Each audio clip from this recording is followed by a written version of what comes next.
President Joe Biden finally went to Hawaii and appeared to immediately go to sleep.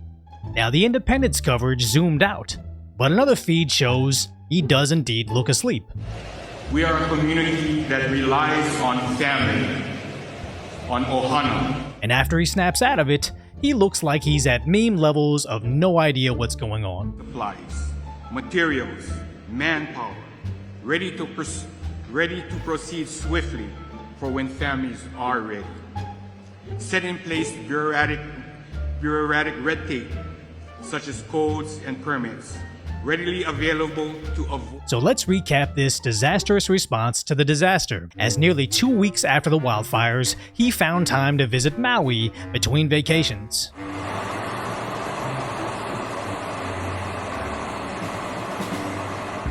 As after blaming emissions for exasperating the flames, it appears they arrived in every single SUV available on the island. And residents booed him as they drove by. Wow, he's finally here! Wow, yeah! Awesome! Yeah, thanks for nothing! You! And basically booed him throughout his entire visit.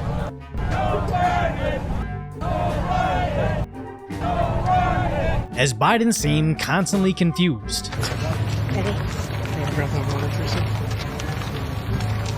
And the sad part here is, it didn't alarm the Hawaiian senator escorting him away. As you recall, he was the same guy that shared images of the devastation, but couldn't help but smirk while talking about the money flowing in. Senator, it's great to have you under awful circumstances. Thanks, Chris, for doing this, and thank you for your kind words. And I just want to thank everybody across the country and across the world for the solidarity and the support and the money that is pouring in, because Then Biden compared the loss of potentially 1,000 people in Maui to a small fire in his kitchen back in 2004. I don't want to compare difficulties, but we have a little sense, Jill and I, what it's like to lose a home. Years ago, now 15 years ago, I was watching the press on a sunny Sunday. Lightning struck at home on the lake outside our home, on Lake Pond. It hit the wire, it was underneath our home. Make a long story short, I almost lost my wife, my 67 Corvette, and my cat.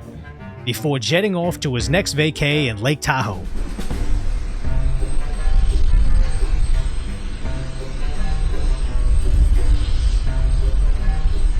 Now obviously the media trashed Biden's visit to Hawaii, but none of these politicians are doing particularly well, as even a Maui mayor is being slammed. How many children are missing?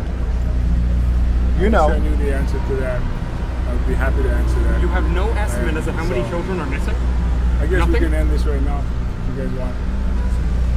Sorry, This is one of the biggest questions that the people of Lahaina have, but you don't want to answer. It always takes one or two to ruin it for everybody. Please, this is our first one. This is our only Well, we opportunity. could say that about you. You ruined it for everyone. You're welcome to say it. You're the media. You can say whatever you want. You're a disaster. All right. Okay. You've been the worst mayor we could possibly imagine. You won't even wait. Respect what? This is the most dismal response we've ever had. You won't wait for your turn. And I always wondered at what point in time would these politicians simply not be able to show their faces in public. Between the kids being sent home from the schools early before the parents got home, not releasing the water, not turning on the sirens, blocking out the aid from getting to the citizens, blocking out the media from entering the area, slow walking the number of people that lost their lives, and later revealing how much DEI had contributed to their inadequacies, it makes sense that the public would demand change. I'm just curious if given the opportunity, would they turn around and vote for the same blue nonsense? Because the media tells them that the orange alternative is worse, the same media that's lying about what's happening to them currently. Because worldwide, politicians like France's Macron gets booed in public. Canada's Trudeau gets booed when showing his face.